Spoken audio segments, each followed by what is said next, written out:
नमस्कार, मैं हूं वरुण कुमार। आप देख रहे हैं जनमन भारत। जनमन भारत में खबरों का सिलसिला जारी है। आज अहले सुबह मुजफ्फरपुर और वैशाली में 3 जगह पर एनआईए ने छापेमारी की है। दरअसल ये मामला है AK-47 जो अत्याधुनिक हथियार है और पूरे देश में ये प्रतिबंधित हथियार माना जाता है। इसी सिलसिले में माना जा रहा है कि 3 जगहों पर छापेमारी एनआईए ने सुबह सुबह 5 बजे की है। दरअसल ये जो है 3 छापेमारी जो की गई है। पहला जो मामला जो सामने आ रहा है वो मुजफ्फरपुर के कुढ़नी थाना क्षेत्र के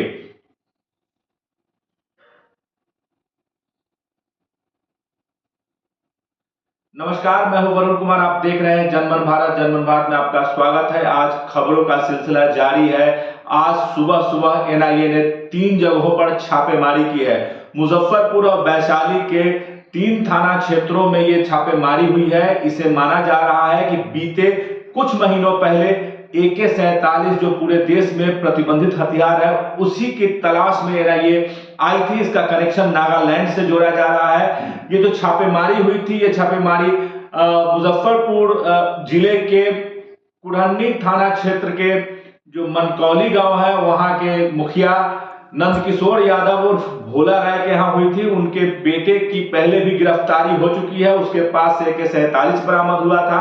माना जा रहा है कि इसी कनेक्शन को देखते हुए एनआईए ने फिर से छापेमारी की है। हालांकि मुखिया जो है नंदकिशोर यादव और भोला राय ने कहा है कि उनके घर से कोई भी आपत्तिजनक सामान बरामद नहीं हुआ है।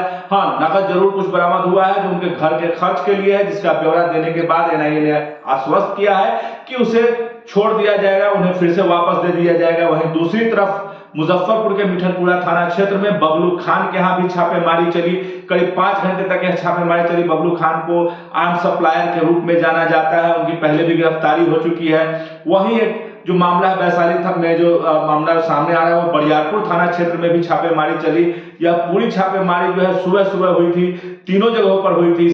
हाँ, कुछ दिन पूर्व इनके लड़का जो है देवमुनि राय के पास से जो है AK-47 बरामद किया गया था जो प्रतिबंधित हथियार थी, जिसका जांच के जिम्मा अनुसंधान जिम्मा एनआईए द्वारा ले लिया गया है और वो अनुसंधान इस बिंदु पर कर रही है और एनआईए की टीम ही आकर के पुनः इनके यहाँ सर्च वारंट लेकर करके तलाशी अभियान चल रहा है। कब से कितने देर से लगभग सर जांच चल रही है? लगभग वो लोग आ गए थे करीब 5 बजे से चल रही है, अभी तक क्या कुछ जारी है।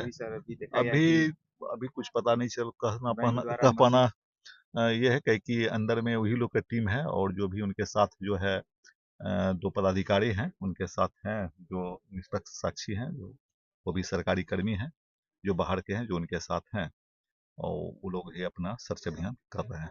सूचना मिली कि सर बैंक द्वारा कैश गिनने की मशीन मंगाई गई है। हाँ, ये भी हमको भी सूचना मिली है कि कुछ कैश बरामद हुई है जिसमें ये पहचान करना मुश्किल हो जाते हैं उसमें कौन असली है कौन नकली है, इसलिए बैंक से नोट गिनने वाला मशीन मंगाया गया है ताकि ये पहचान हो सके कि असली जाली नोट है कि असली नोट।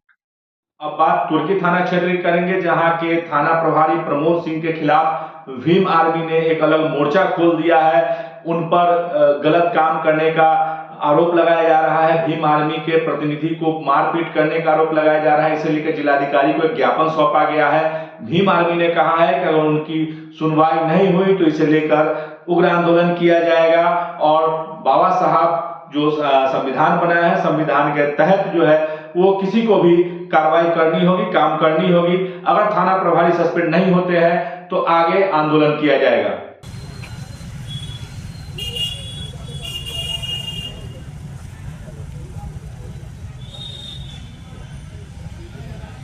लेके और जो घटना हुआ था रोशन भाई से बात की कि सर ऐसा ऐसा हो गया तो कहें कि जाइए एप्लीकेशन लेके जाइए आप। हम जिसका घटना हुआ उस सबके जोड़े जा रहे थे, गए वहाँ थाना पर एप्लीकेशन दिए तो मैम बात को समझी और कहे कि गाड़ी भेजिए तुरंत। तो एक SI थे, वो कहें कि नहीं दरोगा साहब का जब मेहतर है आप जल्दी नहीं भेजिए, पहले बात कीजिए उनसे। तो बात किए तो कहें कि रोकिए उसको। हमको रेत तो करके बाहर बेगला दिया। हम कहे भैया हम आपसे आपके साथ मारपीट भी हुआ? मारपीट हुआ, मारा पहले रोड पर से उठा के लेकर मारा, इतना तो भीतरी ले गया, भीतरी मारा और भुइया में बैठा हुआ गाड़ी दिया। क्या विवाद है? रास्ता पे आप लोग कब्जा किए हुए हैं? रास्ता पर कब्जा नहीं, शुरू स्कूल है, शुरू से पीछे स्कूल है, 500 आबादी है। इसके बाद भी वो नक्शा में भी है रोड, समझे। और इसके बाद ये समाज कहती है कि भाई दो, तो कहता है केस उस बहुत करवा दिया फालतू का।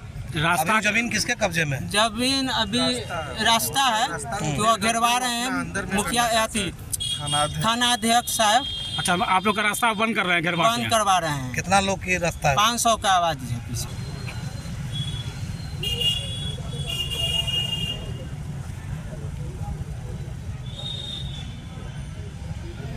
देखिए, मामला तुर्की थाना क्षेत्र अंतर्गत एक सड़क का विवाद था। उस विवाद में वहां के थाना अध्यक्ष पुलिसिया रौब दिखाते हुए दिनांक 16 तारीख को उन्होंने घटनास्थल पर गया और दलित शोषित वंचित समाज को भद्दी गाली देने का काम किया। दिनांक 17 तारीख को वहां के जब भीम आर्मी जिला अध्यक्ष मेरा परिचय हुआ, जब हम डीएसपी साहब से हम बात किए तो डीएसपी साहब हमको बोले कि आप आवेदन लिखिए और आप थाना पे भेजिए। तो हम प्रीत के साथ अपने भीम आर्मी के प्रखंड अध्यक्ष को वहाँ पे भेजने का काम किया तो वहाँ के थाना द्वारा भीम आर्मी के प्रखंड अध्यक्ष को बैठा लिया गया और उसके साथ मार पीट, जाति सूचक गाली, हर तरह से इसको प्रताड़ित किया गया। जब वह टेबल पर बैठा था, रूम में ले जाकर बंद कर दिया तो उसको जूता से मार के नीचे बैठाने का काम किया। तो ये तुर्की थाना अध्यक्ष जो जातीय ठेकेदार बन गए हैं, अपने जाति के लोग को घर बनवाने का ठेकेदारी ले लिए हैं और भीम आर्मी के प्रखंड अध्यक्ष को उन्होंने थाने में बंद करके जब प्राथमिक दर्ज करवाने के लिए आवेदन देने जाते हैं तो आवेदनकर्ता को बंद कर देते हैं। कार्रवाई करने के जगह, जांच करने के जगह इस तरह का घटना हो रहा है। हम कल जब जिला के वरीय पुलिस अधीक्षक से मिलकर इसकी जानकारी दी तो उसके बाद उन्होंने जानकारी लगभग 3 बजे के आसपास में हमने वरीय पुलिस अधीक्षक से मिल के दिया। तो शाम में 5-6 बजे के आसपास फिर इसको मारा गया कि एसपी साहब क्या जाते हो, एसपी साहब क्या कर लेंगे, और इस तरह का काम करके प्रखंड अध्यक्ष को मारा गया। और फिर हम बता देना चाहते हैं, आज आप लोग कहाँ हैं? आज हम लोग जिला के जिलाधिकारी को बताने आए हैं कि इस तरह का घटना जिला में सर बहुत निंदनीय है। ऐसे थाना अध्यक्ष को बर्खास्त किया जाए, इससे कम नहीं होना चाहिए। इसकी जांच की जाए। मामला है यह तुर्की थाना अध्यक्ष प्रमोद कुमार सिंह द्वारा किया गया है। भीम आर्मी इसके लिए अगर इस कार्रवाई नहीं होगी तो चरणबद्ध तरीके से आंदोलन करेगी। अगर यहाँ न्याय नहीं मिला तो मेरा शेर देश के धड़कन आदरणीय चंद्रशेखर आजाद जी दिल्ली के पार्लियामेंट में गृह मंत्री से आंख में आंख मिलाकर इस मामला को पूछने का काम करेंगे। हमारे प्रदेश अध्यक्ष अमर ज्योति जी, पार्टी के प्रदेश अध्यक्ष जौहर आजाद जी को भी इसकी जानकारी दी गई है। अगर इसके ऊपर कार्रवाई नहीं होगी तो फिर भीम आर्मी किस तरह का काम करती है आपको भी पता है। हम लोग संविधान के दायरे में रह के बड़ा आंदोलन खड़ा करेंगे। भीम आर्मी आजाद समाज पार्टी की झंडा और डंडा दोनों मजबूत है। हम थाना के थाना अध्यक्ष को बता देना चाहते हैं कि अगर आपका दिमाग खराब हो गया है, आप संविधान को मानना छोड़ दिए हैं, तो फिर भीम आर्मी आपको संवैधानिक दायरा में रह के आपको सबक सिखाने की काम करेगी। मेरे साथ भीम आर्मी के तमाम नेतागण मौजूद हैं। वहीं लंबित भुगतान को लेकर मनरेगा वॉच ने जो है समाहरणालय परिषद में अनिश्चितकालीन धरना शुरू कर दिया है। इसके कोऑर्डिनेटर संजय सहनी ने कहा है कि बीते 4-5 महीने पहले भी धरना दिया गया था। उस समय आश्वासन मिला था कि लंबित भुगतान कर दिया जाएगा। उनकी 3 मांगे थी, तीनों मांगों के बारे में आश्वस्त किया गया था कि सब पर सुनवाई होगी, लेकिन अब तक कोई कार्रवाई नहीं हुई। ऐसे में अनिश्चितकालीन धरना ही एकमात्र उपाय बच गया था। वह जब तक उनकी मांगों को पूरा नहीं किया जाएगा तब तक वह अनिश्चितकालीन धरना जारी रखेंगे।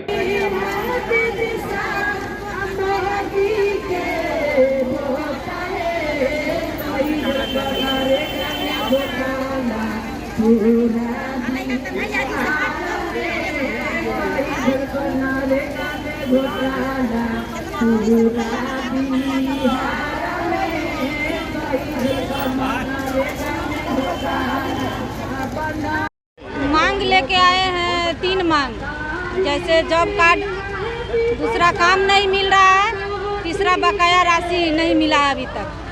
साल में 100 दिन का काम मिलना है पर 100 दिन नहीं मिलकर 10-15 दिन मिलता है। ज़्यादा से ज़्यादा घूसखोरी चल रहा है।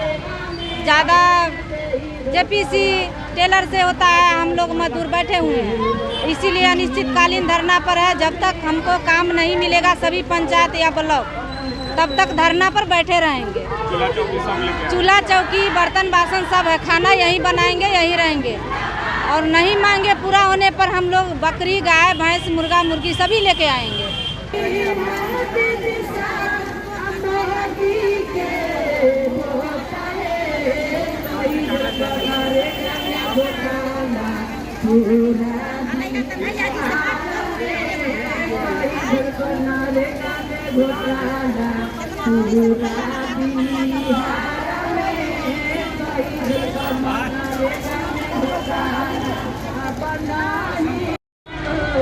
मनरेगा में काम नहीं मिल रहा है गांव में, बहुत बुरा हाल है गांव के लोगों को। और नरेगा तो मजदूर के लिए है, 100 दिन काम मिलने की गारंटी है, फिर भी नहीं मिल रहा है। तो हम लोग काफ़ी दिन इंतज़ार किए हैं, डीएम को, डीडीसी को, सभी को हम लोग बताए हैं, तब भी हम लोगों को काम नहीं मिला गांव में। तो अलग अलग ब्लॉक से आज यहाँ पे आके मजदूर लोग अनिश्चितकालीन धरना पे बैठ गए हैं। हमारा मांग है, मुख्य रूप से 3 मांग है: मनरेगा में काम, लंबित भुगतान और जॉब कार्ड। जब तक ये तीनों मांगे पूरा नहीं होगा, हमारा धरना जारी रहेगा। चूल्हा चौकी लेकर आप लोग बिल्कुल, हर घर से आटा चावल भी आया है, चूल्हा चौका आया है, जलावन आया है, पुआल आया है, बिस्तर आया है। रात और दिन यहीं पे डटेंगे हम लोग, रात दिन रहेंगे। जब तक तीनों मांग पूरा नहीं होगा, धरना जारी रहेगा। इससे पहले भी आप धरना दिए थे, जो मांग के लिए हम बैठे थे उसमें आधा अधूरा मांग पूरा किया गया था, उसके बाद आश्वासन दिया गया, फिर भी वो पूरा नहीं किया। अभी तो काफ़ी दिन हो गए हैं, तो वापस हम लोग आए हैं। इसीलिए बेनीपुरी कॉलेज की प्राचार्य डॉक्टर ममता रानी के कार्यकाल का 5 साल पूरा हो गया है। उनके बेहतरीन कार्यकाल को देखते हुए वहां के शिक्षक और छात्र राम वृक्ष बेनीपुरी कॉलेज की प्राचार्य डॉक्टर ममता रानी के कार्यकाल का 5 साल पूरा हो गया है। इस 5 साल के कार्यकाल को देखते हुए वहां के शिक्षक और छात्राओं ने मिलकर उनके सम्मान में एक सम्मान समारोह का आयोजन किया था, जिसमें उन्हें अंग वस्त्र और पुष्पगुच्छ देकर स्वागत किया गया, उनका सम्मान किया गया। साथ ही उन्हें फूल मालाओं से भी जो है वो अब बातचीत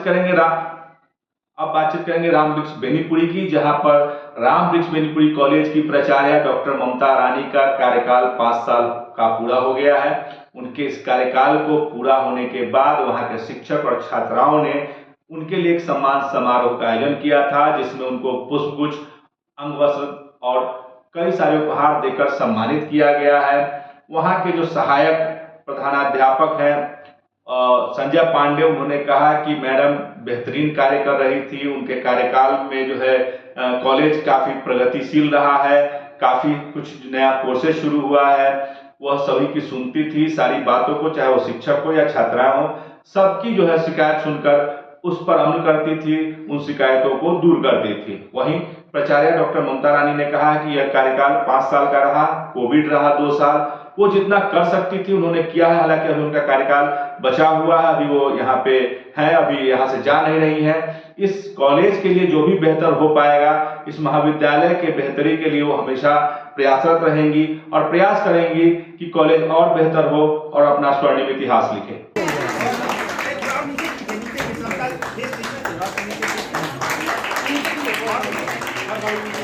सर आप इधर देखिए।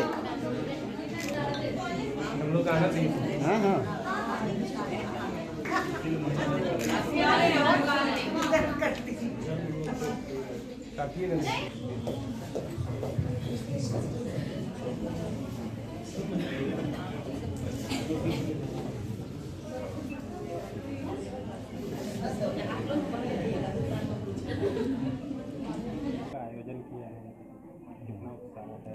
इसलिए उत्साह है कि जो हमारी प्राचार्य मिली हैं, संस्थापिका प्राचार्य के बाद ये प्रथम बार इस तरह के ओजस्वी, तेजस्वी और इतने ये क्या बोलें, किसी भी चीज़ को इतना तत्परता से हम लोग जो भी इनके प्रस्ताव लेकर के जाते थे या जाते हैं अभी भी वर्तमान समय में, वो बहुत ही तत्परता से उसको गहन चिंतन अध्ययन करने के बाद उस कार्य को त्वरित कार्रवाई करके इस काम को करने में करती हैं।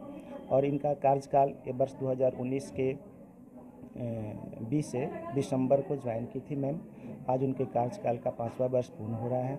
इस सम्मान समारोह के उपलक्ष्य में हम इस तरह का हम लोग छात्रा सदन में महाविद्यालय परिवार की ओर से निवेदक, इसमें शिक्षकेतर कर्मी हम लोग हैं, हम लोग एक सम्मान समारोह को रखे हैं। हम लोग के लिए ये 5 वर्षों में बहुत कॉलेज का विकास मैम ने किया है और इनके साथ रहने का हम लोग का एक अच्छे सलीका पता चला। कार्यालय के साथ या फिर ऐसे भी इनके हाव भाव व्यवहार से हम लोग काफ़ी प्रसन्नचित्त हैं। साथ ही साथ इनके कार्य करने का जो शैली है वो हम लोग को बहुत ही बल भरने का कार्य करता है।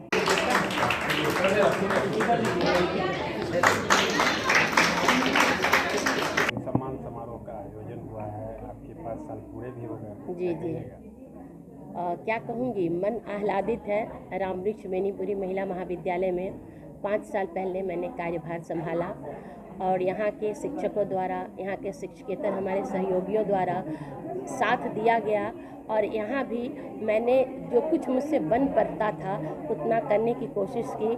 सबका स्नेह मिला, सबका आदर मिला, सबका सहयोग मिला और इस कॉलेज में कुछ नई चीज़ें, कुछ नए कोर्स लाने में सफलता मिली। इनका साथ, इनका प्यार, यही मेरे लिए सबसे अमूल्य पूंजी है और अफसोस हो रहा है कि 5 साल में मैं अभी इतना ही कर पाई, जबकि करने की अभी बहुत इच्छा है। कभी संसाधनों की कमी रही, मेरे तुरंत आने के बाद कोविड था तो समय कम मिला और जब व्यक्ति कहीं अपना कार्यकाल पूरा कर रहा होता है तब उसको ये एहसास होता है कि क्या क्या अभी करना बाकी है। लेकिन अभी मेरा स्थानांतरण हुआ नहीं है तो मैं अभी जितने दिन रहूंगी इनके प्यार, इनके स्नेह को मन में रखकर और जितना बन पड़ेगा इस महाविद्यालय के लिए करती रहूंगी। वहीं आगामी 22 दिसंबर दिन रविवार को श्री श्याम ग्रुप द्वारा श्याम का भव श्रृंगार, पूजा अर्चना और म्यूजिकल ग्रुप द्वारा बेहतरीन आरती का जो है वो आयोजन किया जाएगा। अब भक्तों के लिए कृष्णा टॉकीज के पास से निःशुल्क बस की सुविधा उपलब्ध है। यह ब्लू डायमंड में आयोजित किया जाएगा जो बोचहां प्रखंड में अवस्थित है और इसके जो संयोजक उन्होंने बताया है कि किस तरीके से पूरी तैयारी की जा रही है। क्या कुछ कहा है हम आपको इस खबर में बता रहे हैं।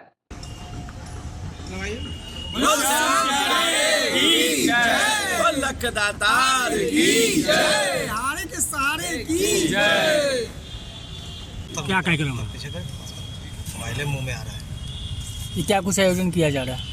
जय श्री श्याम। जैसा कि आप सभी को ज्ञात होगा ही, और ज्ञात क्यों न हो, हर साल की भांति इस बार भी श्री श्याम बाबा की अपार कृपा से दीवाने श्याम के ग्रुप द्वारा अर्जी श्याम से कीर्तन का प्रत्येक वर्ष की भांति इस वर्ष भी हर्षोल्लास के साथ अपने शहर मुजफ्फरपुर में ब्लू डायमंड रिसोर्ट गढ़ा में दिनांक 22/12/2024 दिन रविवार को संध्या 4 बजे से मनाया जा रहा है। उत्सव में बाबा की ज्योत, बाबा का भव्य श्रृंगार एवं भजनों की अमृत गंगा बहती है जो रहेगी।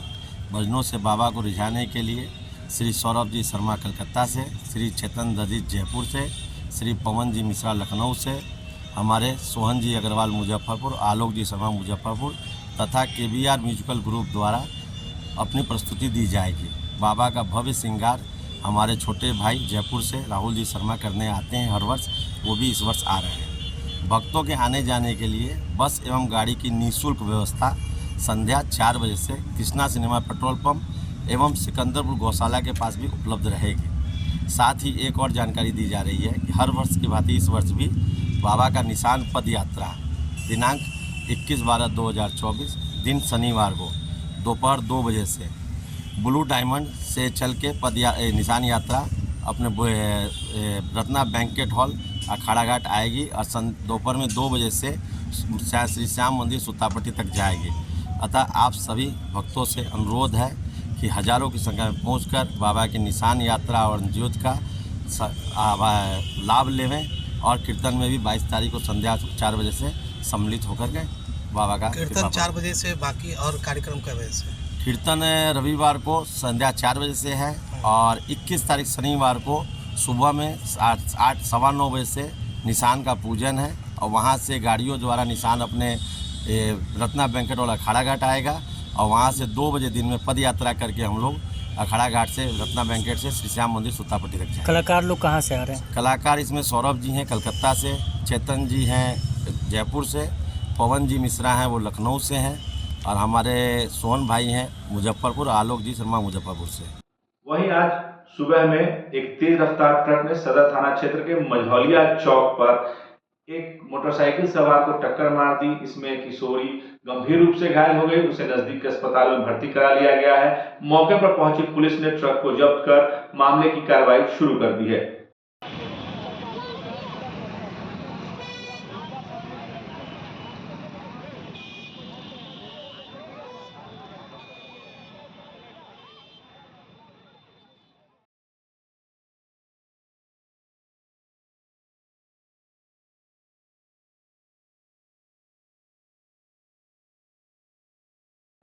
आज की कड़ी में बस इतना ही। अगली कड़ी में फिर मुलाकात होगी कुछ नई खबरों के साथ। तब तक हमारे चैनल को सब्सक्राइब करें, लाइक करें और शेयर करें।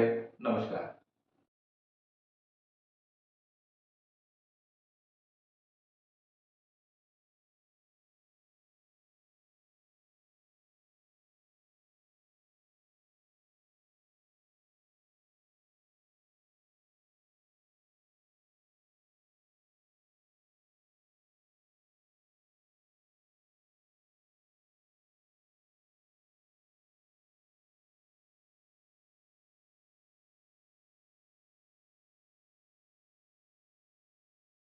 पढ़ाई वही जो नौकरी दिलाए, इसीलिए Doon institute of nursing and paramedical sciences लाए हैं मेडिकल फील्ड से जुड़कर आगे बढ़ने का मौका। BSc nursing, GNM, ANM courses के साथ प्लेसमेंट असिस्टेंस और हॉस्टल एंड बस फैसिलिटी उपलब्ध। SKMCH मेडिकल कॉलेज और सदर अस्पताल में ट्रेनिंग और बिहार स्टूडेंट क्रेडिट कार्ड के द्वारा 4 लाख तक के लोन की सुविधा भी। विजिट NH22 फकुली चौक के नजदीक मुजफ्फरपुर। बीटेक मात्र 4,40,000 से शुरू, पढ़ने रहने खाने के साथ, वो भी स्टूडेंट क्रेडिट कार्ड के माध्यम से। MBBS करे रशिया से मात्र 13 लाख रुपए में, GNM करे मात्र 4,50,000 रुपए में स्टूडेंट क्रेडिट कार्ड के माध्यम से, B फार्मा करे 4,20,000 रुपए में स्टूडेंट क्रेडिट कार्ड के माध्यम से, हॉस्पिटल मैनेजमेंट करे 4 लाख रुपए में, वो भी बिहार स्टूडेंट क्रेडिट कार्ड के माध्यम से। पढ़ने रहने खाने के साथ BPT करे मात्र 3 लाख रुपए में, वो भी बिहार स्टूडेंट क्रेडिट कार्ड के माध्यम से। आप ये सारे पैसे इंस्टॉलमेंट में दे सकते हैं और अधिक जानकारी के लिए अप्लाई नाउ पे क्लिक करें। Shri Parshuram education and placement service private limited, central bank building, Kalambagh Chowk, Muzaffarpur, Bihar. हमारा कॉन्टेक्ट नंबर है 7004165687।